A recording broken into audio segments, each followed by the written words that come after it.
Hi there, welcome back to the YouTube channel. Please, if you haven't been here before, hit the subscribe button, get ready to hit the like button, and remember, leave me a comment at the end of this video. So, today, special video, and I'm going to be honest, I haven't been that excited by the Lord of the Rings set that's coming out. It hasn't really done anything for me yet until I was streaming the other day and I spotted this card.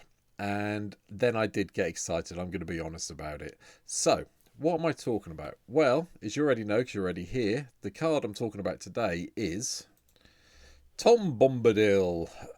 Wooburg, so white, blue, black, red and green. For a 4/4 legendary god bard, which is nice to see, you know.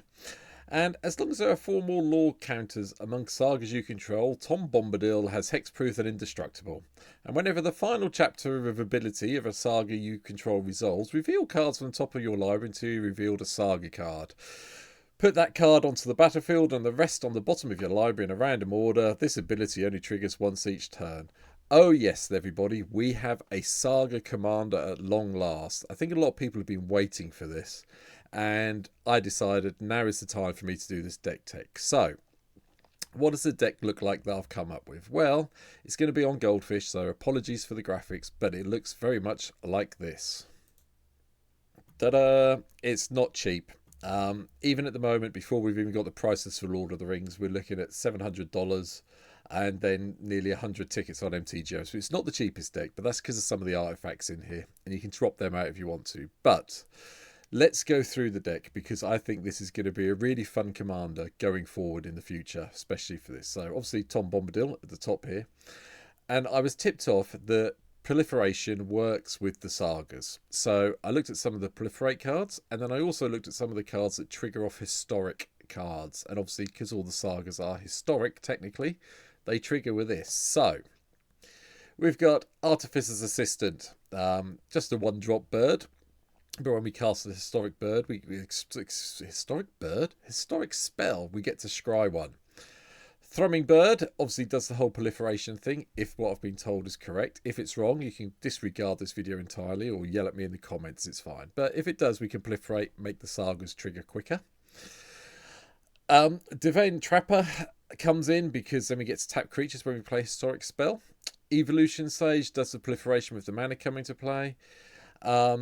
Flux Channel is really good because all we're going to be casting is non-creature spells. There's only 15 creatures, 16 if you count Tom in the deck. So every time we cast a saga, we're going to get to proliferate if I've got this right. If I haven't, you're going to shout at me. Hence why Atrax is here as well, because we might as well proliferate at the end of each of our end steps. So that seems like a plan. Cabal of Paladin deals 2 damage to everybody apart from ourselves when we play a saga. And then we've got the new ones from March of the Machine, because they're all sagas themselves. So Elish Norn's here. You all know what this does now. Jorah's Familiar cuts the cost down of our sagas, which is quite useful in this deck. Captain of the Weatherlight, Jaheira, is here as well, because then we get to draw some cards. We like to refill our hand. Wrath, Capspan, Ship's Mage is also here, because then we can play all our sagas as instant speed, flash speed if we want to. Urbrask is here. Jingataxis is here, Sheldred is here, and Vorinclix is here. They're all here because they all churn into a saga, and it seemed reasonable to have them here. Plus, they do give us some good creatures to win with, especially if we can get Jingataxis to flip and we get to do the stage 3 on this one. And obviously with the proliferation stuff, if that works, then it's even better. Board the Weatherlights here, just so we can go and find the historic cards off the top of our library. Serum Sneer, just to bounce something and proliferate. Tezzeret's Gamble, because we can draw a couple of cards, probably sagas, and then proliferate. And Vivisurgeon's Insight as well. We draw 3 cards and then proliferate. And obviously, because I want to try and get these things into play, the easiest way to get these into play is get a whole load of mana and cast Genesis Wave. So Genesis Wave is here as well. The cost of the deck is here. We've got mana crypts in here, mana vaults in here. You can take them out, you can drop them off. If you take them out, the cost of the deck goes down. I'm aware they're expensive cards, but on MTGO, as you can see, they're not too bad in price, so they're worth picking up and getting for your collections. But then I've got my usual selection of Mox Tantalite, Soul Talisman, Soul Ring, Arcane Signet. I've gone with Chromatic Lantern as well to make sure we can cast all of our wonderful multicoloured sagas. And then the last artifact in the deck is Thran, Temporal Gateway. Now, I've put this in 4 mana, then 4 to activate, and we get to put the saga straight into play without casting him. It's a great cheap method, like Genesis Wave is, to get these into play as quickly as possible.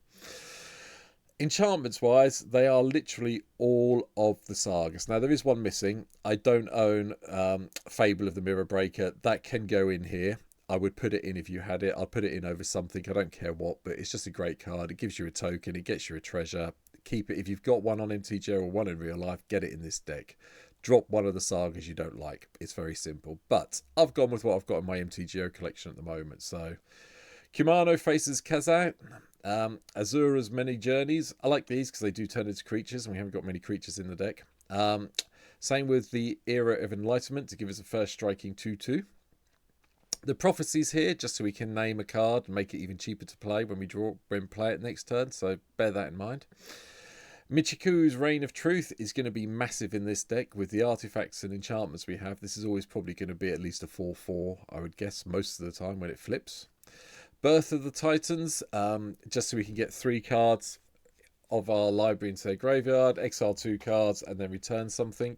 We're probably going to return lands from our point of view. This is one of the sagas you could drop if you've got Fable. Birth of Meletus, go and find us a Plains card. Tribute to Harari gives our opponents rats, but then if it goes in Commander, you could get sort of like 6 rats back when it flips, which is really nice for 3/3, and it's got haste and flying, and you get to draw a card and sacrifice a rat. Battle for Bertrand gets the human, gets the elf, then gets a whole sort of doubling season effect going on. Book of Maz Arabul is one of the new cards from the Lord of the Rings set. You get to make basically a new version of the Amass's Orcs. So you get Amass the Orcs. You end up with a 3/3 after a couple of turns. And all your creatures you control get +1 and gain menace. So, bit of a win condition. Curator's Ward is here because this is one of the only, well, this is the only non-saga enchantment in the deck. Gives that saga hexproof, and then when it leaves play, if it's historic, draw 2 cards, hence why it's here. Fall of the Imposter, you all know this one. Put a couple of +1/+1s on up to target creature, and then exile the greatest power amongst creatures target opponent controls. Duran turns into a nice big dragon. The Love Song of Night and Day gives us a bird, puts some counters around, draws us some cards. The Bears of Literatura do the whole shapeshifter bit for a 2/2, then a 4/4, and then we get to do a load of damage to things. The Blood Sky Massacre gives us a blocker in the form of a Demon Berserker token. Going back up the other side, the First Games of Ironis gives us a 1/1 and then possibly a 4/4, and then draw a couple of cards and get a gold token. Binding of the Old Gods is our removal.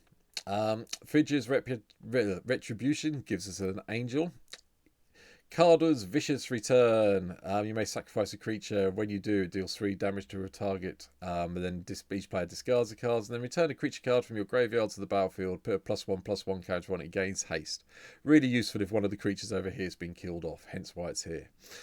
One Ring to Rule Them All is also in. This is coming in from obviously the Lord of the Rings set. We get tempted by the ring. And then each player mills 4 cards equal to our Ring Bearer's power. So hopefully you know how the ring tempting works.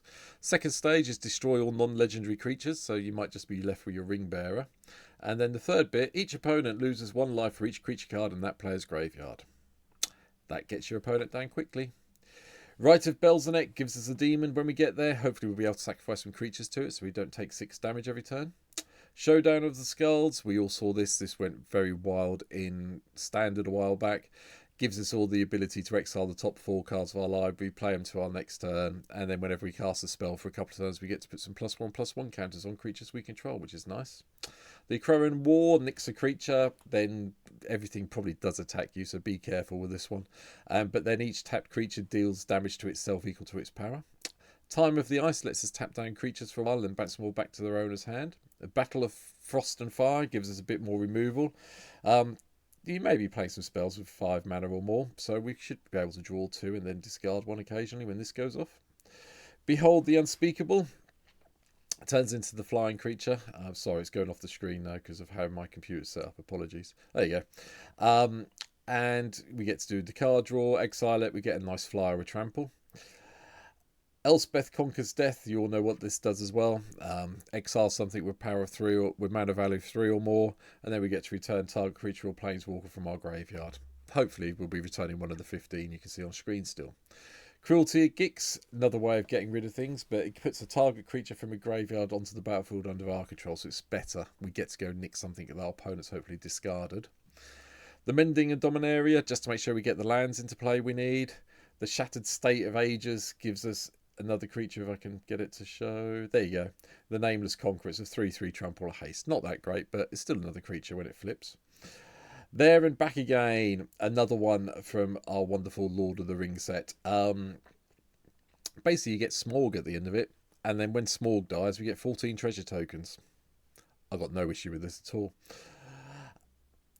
The Kami War, you all know it. It turns into the wonderful dragon, and then Waking the Trolls. Blow up a land, put a land from a graveyard onto battlefield under our control, and then we get a whole load of troll tokens. The lands, every kind of cycling land and shock land you can think of. Fabled Passage, Field of the Dead are here. The usual selection, and I've got 2 of each basic in the deck to round it off. But that is my little take, very quickly, on Tom. So a little bit of a bonus video today. I hope you've enjoyed it.